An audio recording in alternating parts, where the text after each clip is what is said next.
Senhora Presidente, Senhor Presidente Executivo, Senhoras e Senhores Deputados, uma primeira palavra para clarificar o objetivo deste debate.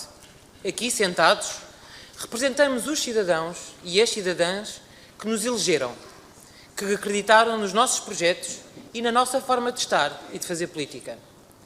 Sendo o poder local essencial para o exercício do poder democrático, o Partido Socialista entendeu que, perante a discussão pública de dois instrumentos estruturantes para o Conselho, Plano de Mobilidade e Plano de Acessibilidades, devia ser dada voz, ainda durante a consulta pública, à Assembleia Municipal. Assim, o nosso objetivo é garantir que neste espaço se debata, se questione e, acima de tudo, se garantam as melhores soluções para os e para as oeirenses, para o nosso território. Podíamos escolher fazer o debate colecionando um conjunto de críticas e descrevê-las em lista de supermercado. Mas não. Usaremos este debate para analisar as implicações no nosso território das alterações climáticas e demográficas, das desigualdades, da transição digital e inovação, eixos estratégicos de desenvolvimento do nosso Conselho.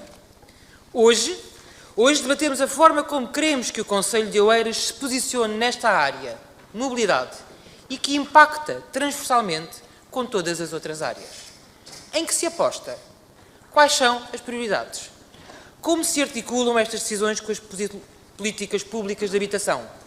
E com o estímulo à fixação de empresas? Como garantimos maior igualdade no uso do espaço público? Como promoveremos maior coesão territorial e menos assimetrias territoriais entre o Norte e o Sul da A5? Quanto custam estas decisões? Qual o seu prazo de execução? Como vamos avaliar a implementação das soluções? Como vamos monitorizar estes planos? Comecemos por refletir no instrumento de recolha de dados, fundamental para o planeamento, desenvolvimento e articulação das redes e linhas de serviço de transporte público de passageiros e da utilização das redes viárias. Este inquérito mostra-nos dados muito interessantes e que até desconstroem, de alguma forma, algumas das afirmações que por vezes se ouvem. Dos indicadores globais, retemos a existência da utilização diferenciada por géneros dos transportes públicos e individuais. As mulheres utilizam mais os transportes públicos, têm um número médio de deslocações superiores às do homem.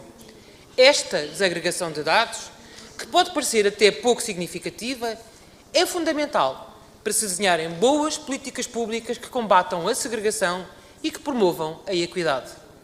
Por exemplo, importa, nestas políticas, reequacionar as questões de segurança, pois são as mulheres as maiores vítimas de furtos, de violência e de assédio. Também nesta área podemos ter políticas de igualdade de género. Os padrões de mobilidade do Conselho, em todos os segmentos de idade, demonstram que a maioria das deslocações são internas, seguidas das deslocações de e para Lisboa.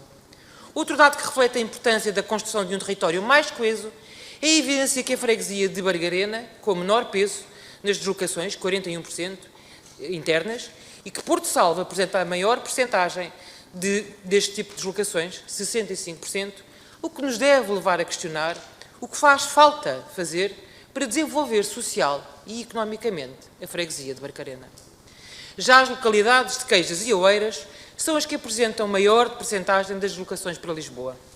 Quanto ao uso do transporte público, este é mais elevado nas localidades de Cruz Quebrada, com 47%, Caxias, Oeiras e Carnaxide, ao invés, é novamente Barcarena que apresenta a percentagem mais baixa, com uma utilização de transportes públicos abaixo dos 20%. Outro dado também relevante é a percepção sobre o uso de transportes. O sentimento de segurança e o preço contribuem para a escolha do transporte público, enquanto a liberdade e o conforto contribuem para a escolha do transporte individual. Curiosamente, a percepção é neutra quando se pergunta se as políticas públicas de transporte devem promover a utilização de bicicleta e o andar a pé. E as percepções que cada um de nós tem condicionam as nossas atitudes. Por isso devemos, em simultâneo, apostar numa sensibilização dos e das municípios. Senhora Presidente, afinal a narrativa que tanto se ouve nesta Assembleia Municipal de que tem que se apostar apenas e só em soluções de mobilidade suave e que estas são muito desejadas, amplamente exigidas por todos e todas, transmite uma ideia errada sobre o que são as políticas de mobilidade integradas e sustentáveis. Políticas essas que claramente deverão fazer parte de um puzzle em que todas as peças têm o seu papel na devida proporção. O estudo vem demonstrar de forma evidente que o espalhar e o alastrar da ideia de que tem que se apostar apenas e só em soluções de mobilidade suave é sempre dos mesmos. E o pior é que não corresponde com as necessidades dos inquiridos. O apelo que fazemos, como proponentes deste debate, é que esta discussão seja séria, completa, sobre as diferentes formas de mobilidade e a sua interligação, pois é o conjunto das soluções que constrói o nosso território. Assiste-se em Oeiras ao crescimento em 20% do uso de transportes públicos, resultado das políticas deste Governo, nomeadamente na diminuição do preço do passe mensal metropolitano conhecido por navegante. Estes dados devem fazer-nos equacionar as soluções basilar para alterar os dados da saturação das vias ou mesmo a importância da promoção do uso de transportes públicos.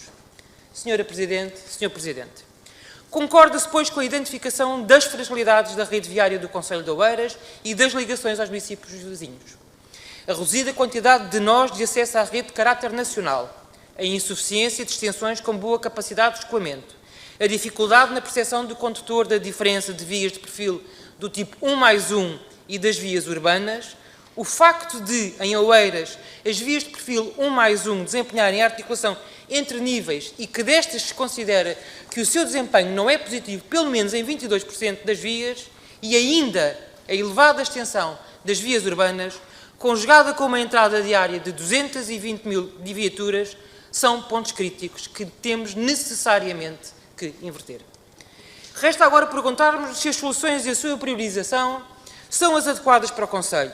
E, claro, perceber que há projetos que, estando sinalizados nestes planos, envolvem o Governo da República e a sua determinação para os executar.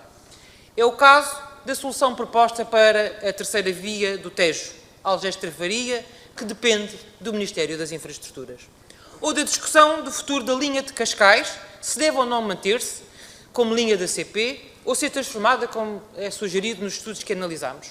A este propósito, lembro que decorrem as obras de substituição integral da catenária e dos sistemas de sinalização, obra que representa um investimento de 77 milhões e que permitirá, de vez, a ligação da rede de Cascais à restante via, bem como melhorar a segurança deste percurso.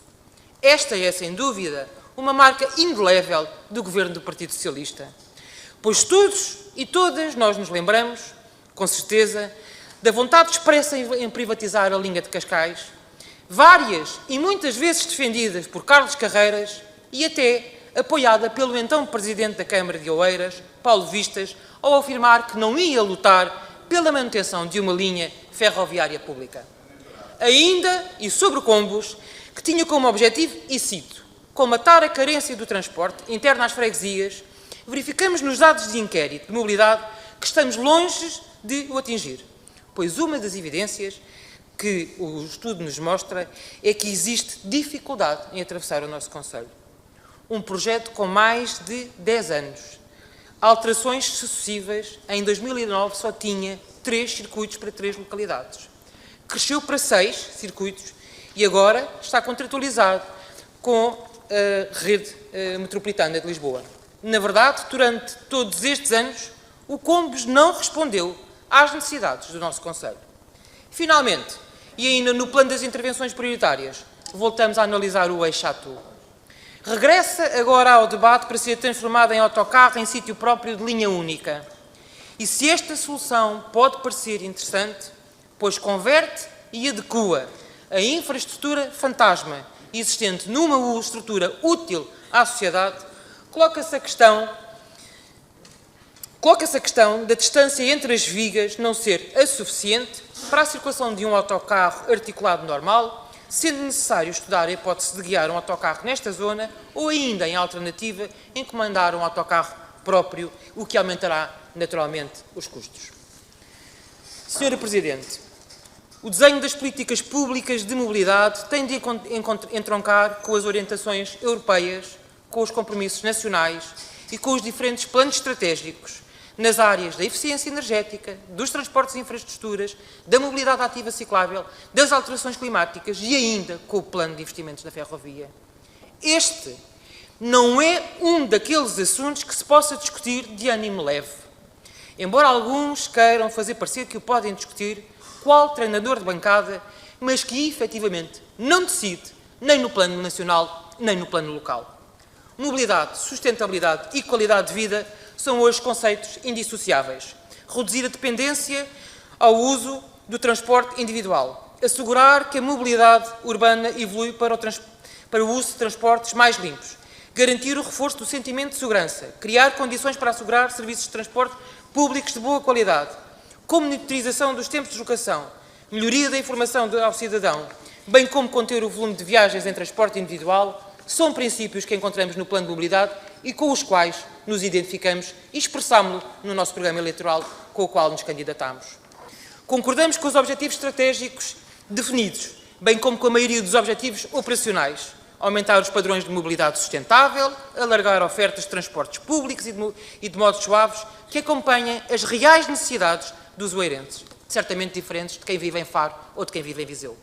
Concordamos em apostar numa utilização mais racional dos transportes individuais, criando zonas 30 e zonas de coexistência para melhorar o usufruto do espaço público e também melhorar os índices de sinistralidade. Senhor Presidente, o Plano de Mobilidade de Oeiras tem de contribuir para a implementação das orientações europeias com a nova organização de sistemas de transportes, na procura de soluções inovadoras e na garantia de redução de emissões, tal como assumido nas metas de descarbonização.